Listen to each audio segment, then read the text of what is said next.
खड़े हो जाओ करो बेटा। Thank you ma'am.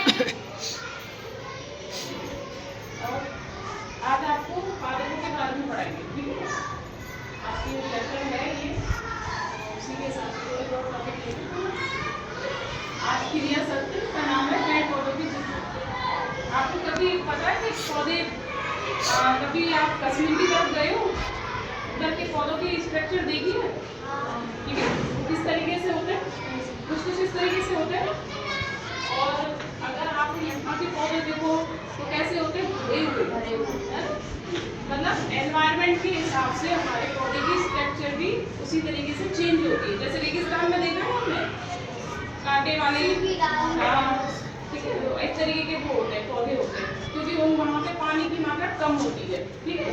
यहाँ पे स्नो पड़ती है तो ये पौधे इस तरीके से होते हैं, बर्फ पड़ती है, और यहाँ पे एनवायरनमेंट बिल्कुल इक्वल है, तो पौधे पूरे हरे भरे चौड़े होते हैं। और केरल की साइड उधर पानी की मात्रा ज़्यादा है, उधर हरियाली ज़्यादा दिखेगी।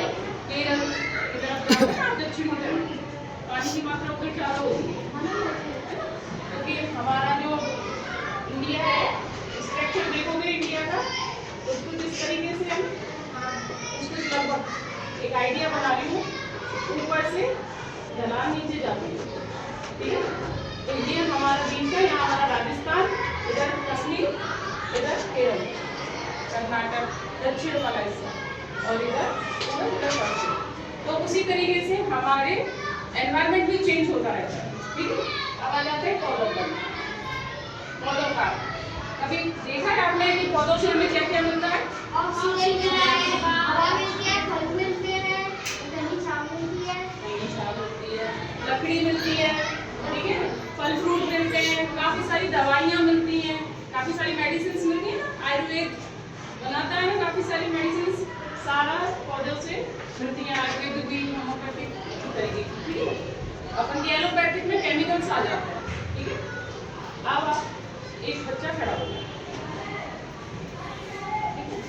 आपको पता है पौधों बैठ जाओ। पोषण कैसे मिलता है? पोषण कैसे, खाना कैसे बनाते हैं वो लोग? सूरज के, उसके लिए सूरज का प्रकाश, पानी और अपन की वायु, इनकी आवश्यकता पड़ती है। ये आपके देखो चैप्टर में भी है, पादपों में पोषण विधि, ठीक है, ये वाला देखा है आपने, पढ़ा नहीं, ठीक है। अब आप देखो कुछ पौधे होते हैं स्वयंपोषी, स्वयंपोषी जो अपना खाना स्वयं बनाते हैं, ठीक है। जैसे कि हमारे जैसे एग्जांपल के तौर पे जैसे कुछ भी पौधा, नीम का, यूवर, इस तरीके के पौधे स्वयंपोषी होते हैं, और कुछ पौधे होते हैं परपोषी, मतलब जो दूसरे पौधे पे डिपेंड रहते हैं और उससे ही अपना खाना लेते हैं। कभी देखा है एक पौधे के ऊपर एक बेल छा जाती है, ठीक है, अमर बेल, उसी पौधे से अपना खाना लेती रहती है, खुद कुछ नहीं करती, आग से गई भी वहीं पड़ी रहती है उसी पौधे पे।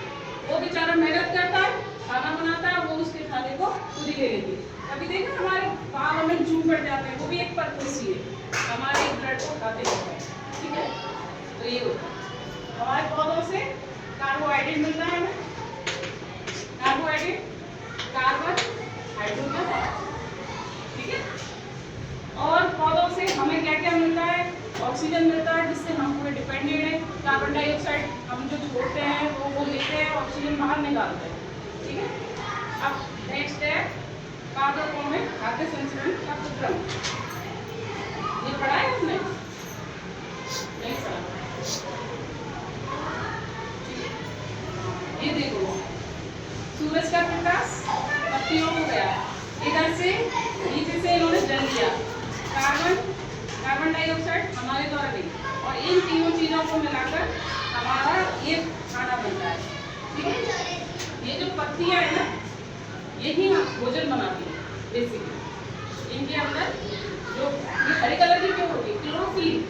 क्लोरोफिल होता है इनके अंदर, ठीक है, जो ऑक्सीजन को ट्रांसफर करता है, कार्बन डाइऑक्साइड को लेता है। उसी तरीके से ये हमारा यही है मेन पार्ट पौधों के अंदर, जो हमारा खाना बनाती है, ठीक है। इनसे फूल बनता है, फूल से फल बनता है, ठीक है।